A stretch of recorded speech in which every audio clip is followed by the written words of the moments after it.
ये थोड़ा टैकी लग रहा है माँ। चेंज करवा लेंगे। लेकिन ये वाला हार बहुत प्रिटी है, डिफरेंट भी है। आई एम श्योर कुरुतलैन को बहुत अच्छा लगेगा।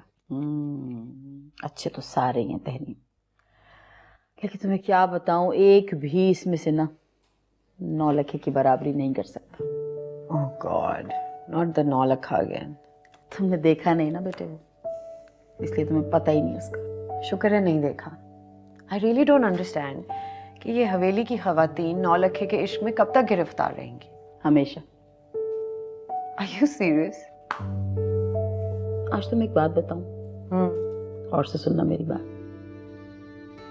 इंसान का माजी कभी उसका पीछा नहीं छोड़ता, बल्कि इंसान चाहता ही नहीं उससे पीछा छुड़ाना। बात सिर्फ 9 लखे की भी नहीं, उससे जुड़ी उस बेइज्जती की है जो मैं सारी जिंदगी महसूस करती आई।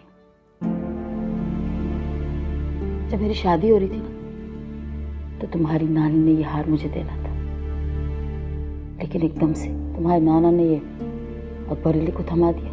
क्यों? इसलिए कि वो अपने बहन के दाम में गिरफ्तार थे, उन्हीं की बात सुनते थे। जो वो कहते थी बस पत्थर पे लकीर हो जाता था। हवेली की इकलौती बेटी होने के नाते हवेली के सारे जेवरात पे सिर्फ मेरा हक था, जो कि मुझे नहीं मिला। और मैं ये भूल नहीं सकती।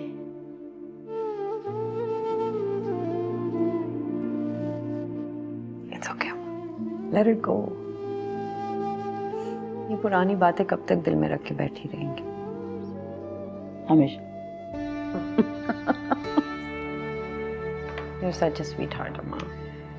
मैं आपको बनवा के दूंगी जब मैं बड़ी हो जाऊंगी ना। लेकिन 9 लखे जैसी चीज तुम कभी नहीं बनवा सकती तेरी। I think yeah, that's true. I wish.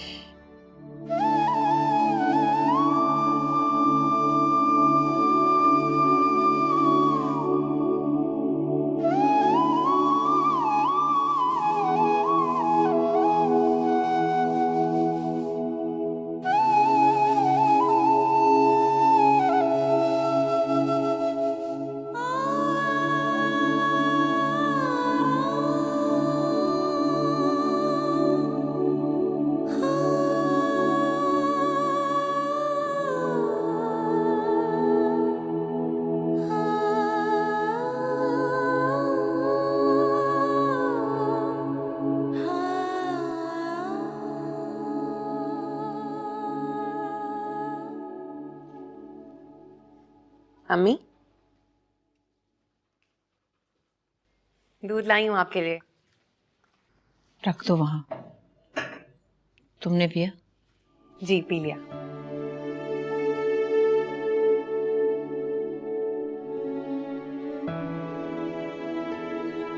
अम्मी, ऐसा क्या है इन डब्बों में जिन्हें देख के आप इतना दुखी हो जाती हैं? कुछ खास नहीं। वो तो मैं जानती हूँ, 9 लखे के अलावा कुछ भी खास नहीं है इस घर में। अच्छा तुम छोड़ो ये सब। ये बताओ कि तुमने अपने छोटे अब्बू से पूछ लिया था, उन्हें कुछ चाहिए तो नहीं था? जी पूछ लिया था मैंने। चलो ठीक है, बस अब जाकर सो जाओ, बहुत रात हो गई। शिप आ गया।